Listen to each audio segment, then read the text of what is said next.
les âmes perdues ou oubliées.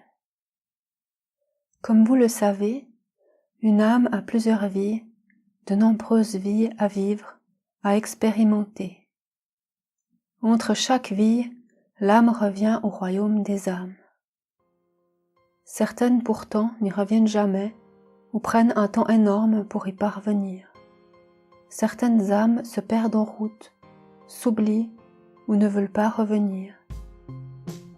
Certaines âmes qui étaient très accrochées à leur vie terrestre ne veulent pas quitter la terre, leurs amis, leur famille, leurs possessions, leur terre. Ces gens, après leur mort physique, restent accrochés à un endroit ou à une personne. Ce sont ceux que vous nommez entités. D'autres âmes, qui sont mortes subitement après un choc important, étant généralement assez jeunes, s'accrochent également à la terre. D'autres qui ont subi d'atroces souffrances sont tellement détruits par ces souffrances subies dans le monde physique qu'ils n'arrivent pas à trouver leur chemin, qu'ils restent coincés, prisonniers d'eux-mêmes, dans leurs souffrances.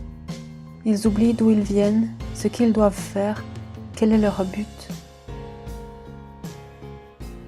D'autres se perdent dans leurs croyances.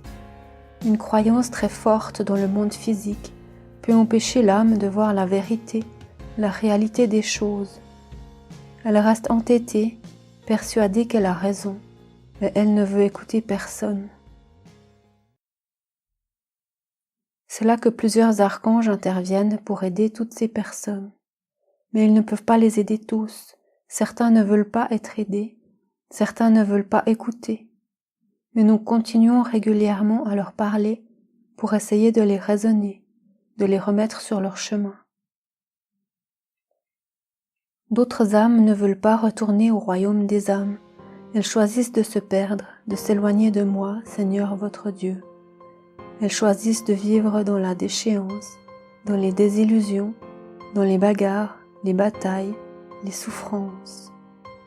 Ces entités-là sont celles que vous trouvez dans le bas astral, là où se trouvent les démons, des êtres maléfiques, des êtres gluants avec des vers, des moisissures. On y trouve toutes sortes d'êtres différents, hideux la plupart du temps, mais pas toujours, car certains êtres pernicieux essayent par la ruse de trouver d'autres âmes pour les rallier à leur cause. Ils se font donc passer pour des êtres de lumière, des êtres d'amour, tout mignons, tout roses, comme des petits enfants attendrissants. Ces gens-là sont ceux dont il faut se méfier, ceux qui n'ont pas l'air de ce qu'ils sont. Tout comme dans votre vie physique, vous allez faire confiance à certaines personnes qui ont l'air bienveillantes et qui ne le sont pas. Je vous envoie ce message pour vous rendre attentif que certains êtres sont maléfiques, dangereux et qu'il ne faut jamais faire confiance aux premiers venus. Voici quelques astuces afin de vous protéger et de contrôler si la personne est bien intentionnée. Demandez-lui si c'est un être de lumière. La plupart des êtres du bas astral peu évolués ne pourront pas répondre à la question et disparaîtront, épouvantés ou désorientés. S'il vous donne quelque chose, un cadeau, avant de prendre la chose en question, demandez à un être en qui vous avez confiance ou à moi si cet objet vient d'une bonne intention, s'il n'est pas dangereux, si vous pouvez l'accepter avec joie. Réfléchissez toujours à ce que vous dit la personne en face de vous. Est-ce que c'est pour votre propre bien, pour le bien d'autrui? Est-ce que c'est en accord avec mes commandements, mes paroles? Comment réagit la personne en face de vous si vous refusez, si vous hésitez?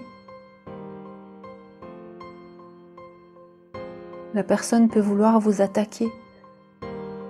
Répondez à ces attaques en parant le coup avec amour et non avec haine, sous peine de vous faire avoir, car cela est une ruse également.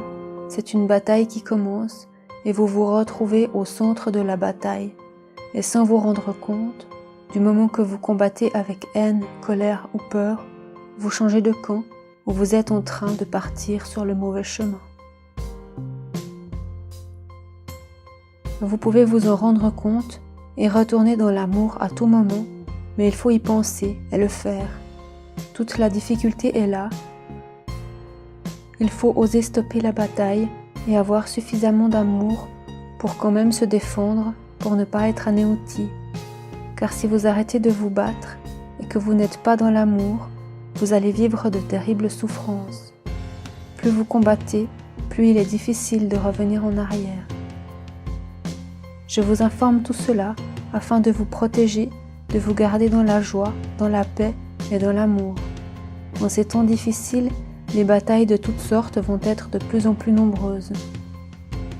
Les gens pourront se battre pour un morceau de pain, pour un verre d'eau. Ce texte est donc valable au niveau du monde spirituel, au royaume des cieux, tout comme sur votre terre. Comprenez là que si quelqu'un cherche la bagarre, il faut vous défendre pour ne pas être anéanti, mais vous devez vous défendre avec amour en pensant que la personne qui vous attaque a subi elle-même des souffrances et ayez de la compassion pour elle à la place d'agir avec la haine. La plupart d'entre vous savent déjà tout cela, mais quelquefois il faut le répéter pour que vous restiez vigilants, pour que vous vous en souveniez, car c'est important et cela peut être facilement oublié. Pour conclure, je peux vous dire qu'à tout moment, une âme perdue ou oubliée peut revenir au royaume des âmes, et à tout moment, une âme bienveillante peut basculer de l'autre côté.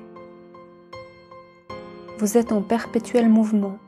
Vous avez et aurez toujours la liberté de penser, d'agir selon vos désirs, selon ce qui vous semble juste. Rien n'est acquis pour toujours. Vous devez sans cesse être bienveillant ou non, sage ou non, dans l'amour ou dans la haine.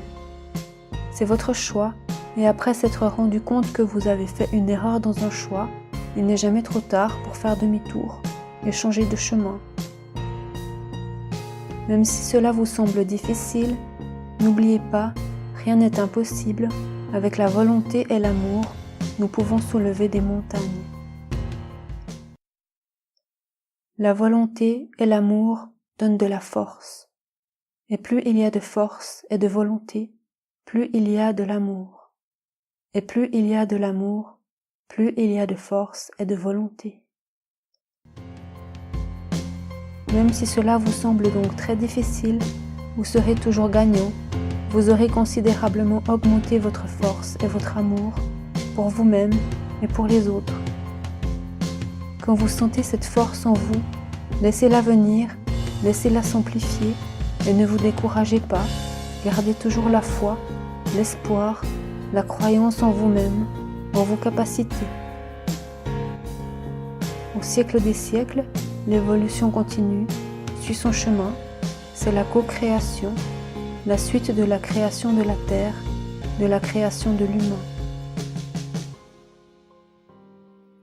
Je vous salue, vous êtes mes bien-aimés, et c'est pourquoi je vous envoie ce message. À bientôt avec Martine de l'Équilibre, à Cher, votre Seigneur, votre Dieu.